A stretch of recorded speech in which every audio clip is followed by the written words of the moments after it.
Another day, another DIY na naman. Happy weekend guys! So nakahanap na naman tayo ng ating i-DIY for this week.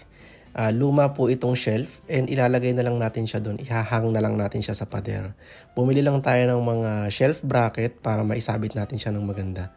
Tatanggalin muna natin mga tornilyong sandamakmak at makalipas po ang 10 taon ay natanggal ko na silang lahat.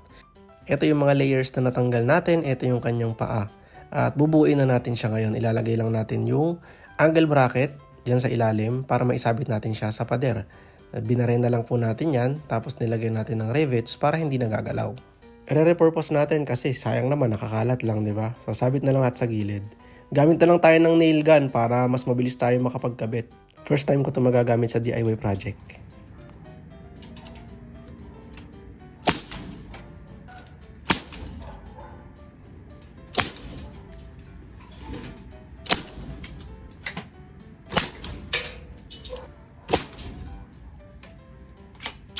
Oh, di ba? Ang bilis nating nakapagkabit, mabilis lang. Actually, hapon ko na ginawa 'to eh.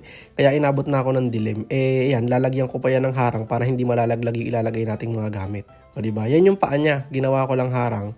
Kasi sayang din naman tsaka para hindi mahuhulog yung ilalagay natin sa taas. Okay, nakayari na naman tayo isang DIY. See you next time. Bye-bye.